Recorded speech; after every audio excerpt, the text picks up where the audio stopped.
Hi friends, എല്ലാവർക്കും പുതിയൊരു വീഡിയോയിലേക്ക് സ്വാഗതം. തമ്മിൽ കണ്ടതുപോലെ തന്നെ കിച്ചൺ ക്ലീൻ ആക്കി വെക്കുന്നതിന് വേണ്ടിയിട്ടുള്ള ബേസിക് ആയിട്ടുള്ള ഹാബിറ്റ്സ് ആണ് ഇന്ന് ഷെയർ ചെയ്യുന്നത്. ഒപ്പം നിങ്ങളുടെ എഫേർട്ട് കുറക്കുന്നതിനും ടൈം സേവ് ചെയ്യുന്നതിനും ഹെൽപ്ഫുൾ ആയിട്ടുള്ള കുഞ്ഞു കുഞ്ഞ് ടിപ്സും ഞാൻ ഇതിനകത്ത് ഉൾപ്പെടുത്തിയിട്ടുണ്ട്.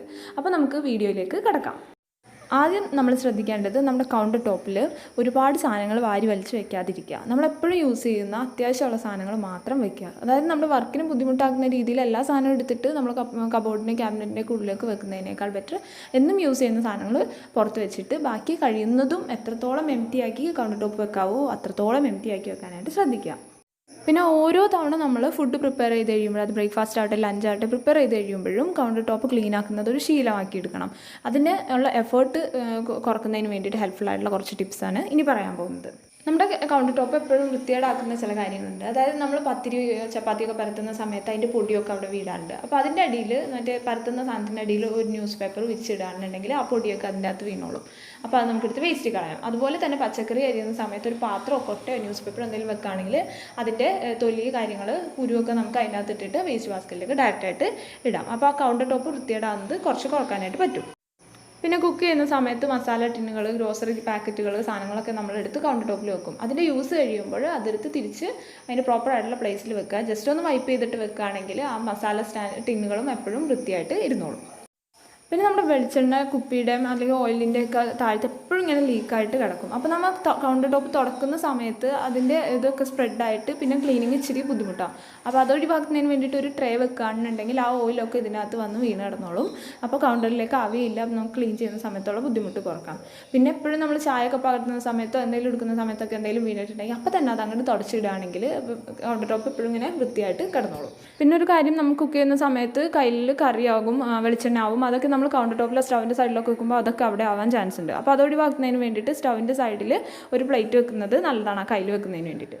ഇനി നമ്മുടെ രണ്ടാമത്തെ ടിപ്പ് നമ്മുടെ പാത്രങ്ങൾ വാഷ് ചെയ്ത് വെക്കുന്നതാണ്. അതായത് നമ്മൾ എത്ര തവണ കുക്ക് ചെയ്യുന്നോ എത്ര തവണ ഫുഡ് കഴിക്കുന്നോ അത്രയും തവണ നമ്മൾ പാത്രം കഴുകി വെക്കേണ്ടതായിട്ട് വരും. അപ്പോൾ അതിൽ ഇങ്ങനെ പാത്രം കുറേ കൂടി കിടക്കാതിരിക്കാനായിട്ട് ശ്രദ്ധിക്കുക. അതിന് വേണ്ടിയിട്ട് ഫോളോ ചെയ്യേണ്ട കുറച്ച് സ്റ്റെപ്പ് ബൈ സ്റ്റെപ്പ് പ്രോസസ്സ് ഞാൻ പറഞ്ഞുതരാം. അതായത് നമ്മൾ കുക്ക് ചെയ്യുന്നതിൻ്റെ ഇടയിൽ നമുക്ക് ഈസി ആയിട്ട് കഴുകി വെക്കാൻ പറ്റുന്ന കൈലുകളാണെങ്കിലും പാത്രങ്ങളാണെങ്കിലും അതുപോലെ തന്നെ കിട്ടുന്ന പാത്രങ്ങളൊക്കെ കുക്കിംഗ് ഗ്യാപ്പിൻ്റെ ഇടയിൽ നിങ്ങൾ ക്ലീനാക്കി വെക്കുക.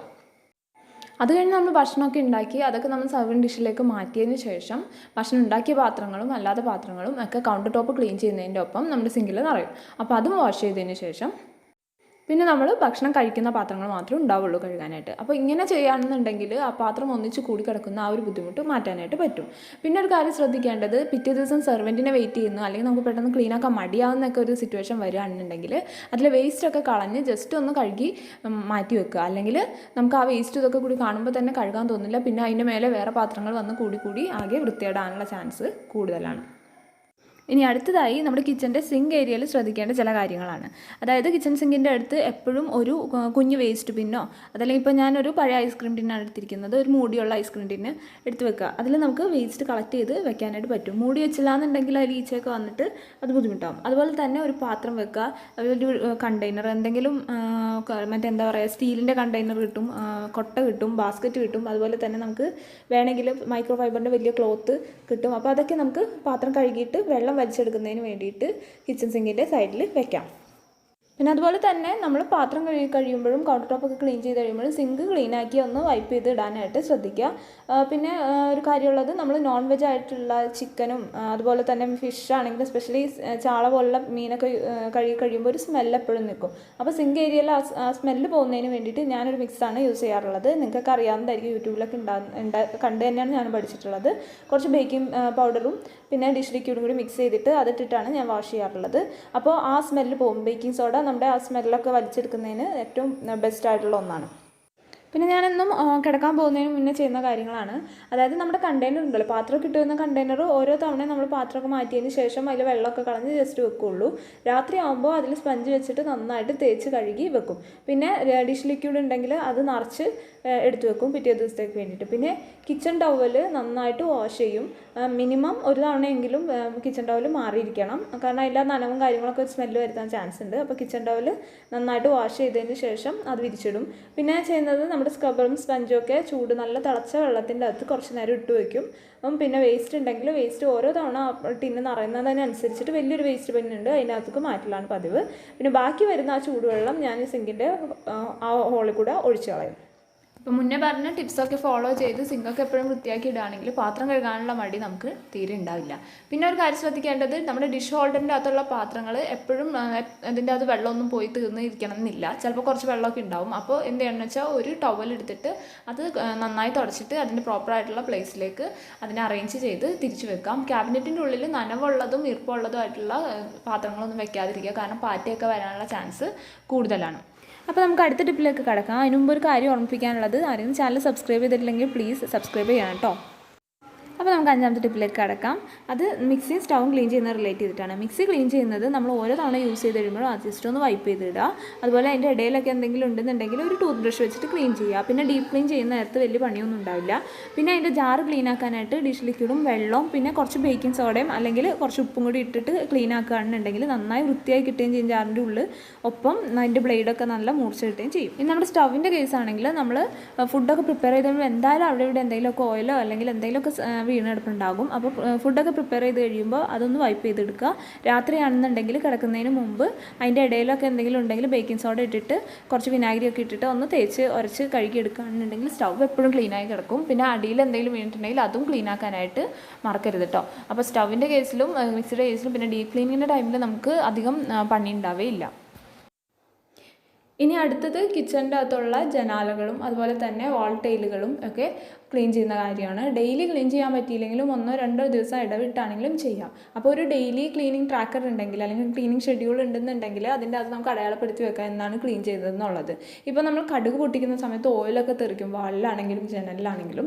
പിന്നെ കൂടുതൽ ഇങ്ങനെ ഡസ്റ്റൊക്കെ ഉണ്ടെന്നുണ്ടെങ്കിൽ ഒന്ന് ഡസ്റ്റർ വെച്ചിട്ട് അത് ക്ലീൻ ചെയ്തെടുക്കാം. പിന്നെ അതിൻ്റെ സൈഡിൽ നമ്മൾ വിൻഡോസിൻ്റെ സൈഡിൽ ചിലപ്പോൾ മസാല ബോക്സുകൾ കാര്യങ്ങളൊക്കെ വെക്കുന്നത് കിച്ചണിൻ്റെ ആ ഒരു ഭംഗി കളയുന്നതിന് കാരണമാവാറുണ്ട് നോർമലി. അപ്പോൾ അതും ഒന്ന് ശ്രദ്ധിക്കുക. എനിക്ക് അങ്ങനെ ഒരു ശീലമുണ്ട്. ഞാൻ കുറേ സാധനങ്ങളൊക്കെ കൊണ്ടുവന്ന് അവിടെ വെക്കും, ഫ്രിഡ്ജിൻ്റെ മേലെ കൊണ്ടുവന്ന് വെക്കും. അപ്പോൾ അതിങ്ങനെ പയ്യെ മാറ്റി എടുത്ത് വരികയാണ്. പിന്നെ കിച്ചണിലെ വാൾ ടൈലുകൾ ക്ലീൻ ചെയ്യുന്ന സമയത്ത് തന്നെ നമ്മൾ മിക്സി ഒക്കെ ഓൺ ആക്കുന്നതിന് വേണ്ടി എടുക്കുന്ന സ്വിച്ചും കൂടി ക്ലീൻ ചെയ്യാനായിട്ട് മറക്കരുത്. കാരണം നമ്മളെപ്പോഴും തിരക്കുടിച്ചൊക്കെ ചെയ്യുമ്പോൾ ആ സ്വിച്ചിലൊക്കെ എന്തെങ്കിലുമൊക്കെ കറിയുടെ ഇതോ എന്തെങ്കിലും തേങ്ങ അരച്ചോ അതങ്ങനെ പാടൊക്കെ ഉണ്ടാകാനുള്ള ചാൻസ് ഉണ്ട്. അപ്പോൾ അതും കൂടി ഒന്ന് ക്ലീൻ ചെയ്യുന്നത് മറന്നു പോകരുത്. പിന്നെ ഒരു കാര്യം പറയാനുള്ളത്, എങ്ങനെയാണ് നിങ്ങളുടെ കിച്ചൺ ക്ലീൻ ചെയ്യേണ്ടത്, വീട് ക്ലീൻ ചെയ്യേണ്ടത്, അതിനൊക്കെ ഹെൽപ്ഫുൾ ആയിട്ടുള്ള ഒരു ക്ലീൻ ഷെഡ്യൂൾ എങ്ങനെ തയ്യാറാകുന്നുള്ളൊരു വീഡിയോ ഞാൻ ഓൾറെഡി പോസ്റ്റ് ചെയ്തിട്ടുണ്ട് എൻ്റെ ചാനലിൽ. അപ്പോൾ അത് കാണുക. പിന്നെ വീട് വൃത്തിയാക്കാൻ ഹെൽപ്ഫുൾ ആയിട്ടുള്ള 10 ഹാബിറ്റ്സ് ഷെയർ ചെയ്തിട്ടുണ്ട്. അപ്പോൾ അതൊക്കെ ഒന്ന് കാണാത്തവർ പോയി കാണണം കേട്ടോ. അടുത്തത് നമ്മുടെ റെഫ്രിജറേറ്റർ, അതായത് നമ്മുടെ ഫ്രിഡ്ജ് ക്ലീൻ ചെയ്യുന്ന കാര്യമാണ്. ഫ്രിഡ്ജിൻ്റെ മേലെ ഞാൻ നേരത്തെ പറഞ്ഞില്ലേ, എനിക്കിങ്ങനെ കുറേ സാധനങ്ങളൊക്കെ കൊണ്ടുവന്ന് വെക്കുന്ന സ്വഭാവമുണ്ട്. അപ്പോൾ എപ്പോഴും അതൊന്ന് ശ്രദ്ധിച്ചേക്കുക. അവിടെ ഫ്രിഡ്ജിൻ്റെ മേലെ ഒന്നും ഇല്ലാതിരിക്കുന്നതാണ് എപ്പോഴും ഭംഗി. പിന്നെ ഫ്രിഡ്ജിൻ്റെ അകത്താണെങ്കിലും എന്തെങ്കിലും സ്പിൽസ് ഒക്കെ ഉണ്ടെങ്കിൽ അതൊക്കെ ഒന്ന് വൈപ്പ് ചെയ്ത് ജസ്റ്റ് ഇടുക. പിന്നെ ഡീപ്പ് ക്ലീൻ നമ്മൾ ആഴ്ചയിൽ ചെയ്യുമല്ലോ, അപ്പോൾ ഡീപ്പ് ക്ലീനിങ് വലിയ ബുദ്ധിമുട്ടൊന്നും ഉണ്ടാവുകയില്ല. പിന്നെ നമ്മൾ ഫ്രിഡ്ജിൻ്റെ ഉള്ളിലാണെങ്കിലും പാൻട്രി ആണെങ്കിലും എപ്പോഴും ഇടയ്ക്ക് ഒന്ന് ചെക്ക് ചെയ്ത് വെച്ചേക്കുക. കാരണം യൂസ് ചെയ്യാതിരിക്കുന്ന ഭക്ഷണ സാധനങ്ങളൊക്കെ ഉണ്ടെങ്കിൽ ഒന്നുമില്ലെങ്കിൽ എടുത്ത് വേസ്റ്റിലേക്ക് കളയുക, അല്ലെങ്കിൽ അതെടുത്ത് റീയൂസ് ചെയ്ത് യൂസ് ചെയ്യണമെങ്കിൽ യൂസ് ചെയ്യുക. പിന്നെ ഫ്രിഡ്ജിൻ്റെ പുറമാണെങ്കിലും എപ്പോഴും ഒന്ന് വൈപ്പ് ചെയ്തിട്ടേക്കുക. കാരണം അതിലിങ്ങനെ കൈയുടെയും ഇതിൻ്റെയൊക്കെ പാടുണ്ടാവും. അപ്പോൾ ആ പാടൊക്കെ ഒന്ന് കളയുന്നതിന് വേണ്ടിയിട്ട് അതും ഒന്ന് വൃത്തിയാക്കിയിടുക. നെക്സ്റ്റ് ക്യാബിനറ്റ് ഡോറാണ്. അതായത് നമ്മുടെ താഴത്തുള്ള ക്യാബിനറ്റിൻ്റെ ഡോറിൽ മിക്കവാറും നമ്മൾ കുക്ക് ചെയ്യുന്ന സമയത്തൊക്കെ എന്തെങ്കിലുമൊക്കെ വീഴാനുള്ള ചാൻസ് ഉണ്ട്. അപ്പോൾ അതൊന്ന് ജസ്റ്റ് ക്ലീൻ ചെയ്തെടുക്കുന്നത് ശ്രദ്ധിക്കുക. പിന്നെ കിച്ചണിൽ കുക്കിംഗ് ഓരോ തവണ കഴിയുമ്പോഴും ഒന്ന് അടിച്ചെടുക്കുന്നത് നല്ലതാണ്. കാരണം അപ്പോൾ അവിടെ താഴെയൊക്കെ വീണിട്ടുണ്ടാവും. പറ്റുകയാണെന്നുണ്ടെങ്കിൽ 2 ചവിട്ടി ഇടുന്നത് നല്ലതാണ്. നമ്മൾ വാഷ് ചെയ്യുന്ന സ്ഥലത്തും കുക്ക് ചെയ്യുന്ന സ്ഥലത്തും ഓരോ ചവിട്ടി ചെയ്തിടാം. പിന്നെ നമ്മൾ ഏറ്റവും കൂടുതൽ നമ്മുടെ ഒരു ഡേ സ്പെൻഡ് ചെയ്യുന്നത് കിച്ചണിലായതുകൊണ്ട് തന്നെ റെഗുലറായിട്ട് മോപ്പ് ചെയ്യാനായിട്ടും ശ്രദ്ധിക്കുക. പിന്നെ ഒരു പ്രത്യേക കാര്യം ശ്രദ്ധിക്കേണ്ടത്, നമ്മുടെ കിച്ചൺ എപ്പോഴും ക്ലീൻ ആക്കിയിട്ടതിന് ശേഷം മാത്രം നമ്മൾ ഉറങ്ങാനായിട്ട് പോവുക. കാരണം പിറ്റേ ദിവസം നമ്മൾ എഴുന്നേറ്റ് വരുമ്പോൾ നല്ലൊരു ക്ലീൻ കിച്ചണിലാണ് നമ്മൾ സ്റ്റാർട്ട് ചെയ്യുന്നതെങ്കിൽ അത് തരുന്നൊരു ഫ്രഷ് ഫീല്, അതെന്താ പറയുക, അതത്ര ഇമ്പോർട്ടൻ്റ് ആണ് നമ്മുടെ ഒരു ഡേ ഫുള്ള് പ്രൊഡക്റ്റീവാക്കി വെക്കുന്നതിന്. കിച്ചൺ ക്ലീനിങ്ങിൻ്റെ അകത്ത് നമുക്ക് ഒട്ടും മാറ്റി വയ്ക്കാൻ പറ്റാത്ത വളരെ ഇമ്പോർട്ടൻ്റ് ആയിട്ടുള്ളൊരു കാര്യമാണ് വേസ്റ്റ് മാനേജ്മെൻറ്റ് എന്നുള്ളത്. അപ്പോൾ ഫുഡ് വേസ്റ്റ് നോർമലി നിങ്ങൾക്ക് വേണമെങ്കിൽ ബയോ കമ്പോസ്റ്റിനോ ബയോഗ്യാസിനോ ഒക്കെ എടുക്കാൻ പറ്റും. ഞാൻ കോർപ്പറേഷനിലേക്ക് കൊടുത്തുവിടുകയാണ് ചെയ്യുന്നത്. അപ്പോൾ ചെറിയ ബാസ്ക്കറ്റിൽ കളക്ട് ചെയ്ത് വെക്കുന്ന അത് നിറയുന്നതിനനുസരിച്ചിട്ട് ഞാൻ വലിയൊരു ബക്കറ്റിനകത്തേക്ക് മാറ്റും. അതിന് താഴത്തായിട്ട് ഞാൻ ന്യൂസ് പേപ്പറും കുറച്ച് ബേക്കിംഗ് സോഡയും സ്പ്രെഡ് ചെയ്ത് കൊടുക്കും. ന്യൂസ് പേപ്പർ അതിൻ്റെ അകത്ത് വരുന്ന എക്സസ് വെള്ളം വലിച്ചെടുക്കും. പിന്നെ വേസ്റ്റിൻ്റെ അകത്ത് ഉള്ള സ്മെല്ലൊക്കെ മാറ്റുന്നതിന് വേണ്ടിയിട്ട് ബേക്കിംഗ് സോഡയും ഹെൽപ്ഫുള്ളാണ്. ഫുഡ് വേസ്റ്റ് കൂടാണ്ട് പാമ്പേഴ്സ് ഉണ്ടാവും, അത് ന്യൂസ് പേപ്പറിൽ പൊതിഞ്ഞിട്ട് ഞാൻ സെപ്പറേറ്റ് ചെയ്ത് മാറ്റി വെക്കും. പിന്നെ പ്ലാസ്റ്റിക്കുകളുള്ളത് വേറൊരു കവറിനകത്തിട്ട് അത് മാറ്റി വെക്കും. പിന്നെ ഇതൊക്കെ നമുക്ക് കോർപ്പറേഷനിലേക്ക് കൊണ്ടുപോയിക്കോളും. ബാക്കിയുള്ള പേപ്പർ വേസ്റ്റ് കത്തിച്ചും കളയും. പിന്നെ ഡീപ്പ് ക്ലീനിങ്ങിൻ്റെ ടൈമിൽ എനിക്ക് വളരെ ഹെൽപ്ഫുൾ ആയിട്ടൊരു കാര്യമുണ്ട്. ഞാൻ ഉള്ളിക്കൊട്ടയിലൊക്കെ ഞാൻ പേപ്പർ വിരിച്ചിടാറുണ്ട്. നമ്മൾ ഈ ടേബിളിലൊക്കെ ഇരിക്കുന്ന പേപ്പറില്ലേ, അതും കട്ട് ചെയ്തിട്ട് അത് വിരിക്കും. പിന്നെ ഓയിൽ വെക്കുന്ന ട്രേയുടെ ഉള്ളിൽ വെക്കും. അപ്പോൾ എനിക്ക് ഈ പേപ്പർ ജസ്റ്റ് മാറ്റി കൊടുത്താൽ മതി. അപ്പോൾ ഡീപ്പ് ക്ലീനിങ്ങിൻ്റെ ടൈമിൽ എനിക്കത് വളരെ ഈസിയാണ്. സോ നിങ്ങൾക്ക് എല്ലാവർക്കും ഈ വീഡിയോ ഇഷ്ടപ്പെട്ടു എന്ന് വിചാരിക്കുന്നു. പിന്നെ കുറച്ചും കൂടി കാര്യം പറയാനുള്ളത്, ഒരുപാട് സാധനങ്ങൾ വാരി വലിച്ച് വാങ്ങാതിരിക്കുക. ഇടയ്ക്കിടയ്ക്ക് ഡീക്ലട്ടർ ചെയ്യുക. ഒരാഴ്ചയ്ക്ക് മേലെ ഉപയോഗിക്കാത്ത കാര്യങ്ങളുണ്ട്, അല്ലെങ്കിൽ ഒരു മാസമായിട്ടും ഉപയോഗിക്കാണ്ടിരിക്കുന്ന പാത്രങ്ങളൊക്കെ ഉണ്ടെങ്കിൽ പതിയെ നമുക്ക് മേലേക്ക് വെക്കാം. കൈ എത്തുന്ന സ്ഥലത്ത് എപ്പോഴും യൂസ് ചെയ്യുന്ന കാര്യങ്ങൾ മാത്രം വെക്കുക. ഗ്രോസറി വാങ്ങുമ്പോഴാണെങ്കിലും ഒരു ലിസ്റ്റൊക്കെ ഇട്ടിട്ട് മാത്രം വാങ്ങാനായിട്ട് ശ്രദ്ധിക്കുക. അല്ലെങ്കിൽ ഒരുപാട് സാധനങ്ങൾ വാരി വലിച്ചിട്ടുണ്ടെങ്കിൽ നമുക്കിതൊക്കെ വെക്കാൻ സ്പേസ് ഇല്ലാന്നുണ്ടെങ്കിലും നമ്മുടെ കിച്ചൺ എപ്പോഴും മെസ്സായിട്ട് കിടക്കുന്ന പോലെ നമുക്ക് ഫീൽ ചെയ്യുള്ളൂ. അപ്പോൾ അതൊക്കെ കൂടി ശ്രദ്ധിക്കുകയാണെങ്കിൽ നമ്മുടെ കിച്ചൺ എപ്പോഴും നീറ്റായിട്ട് കിടന്നോളും.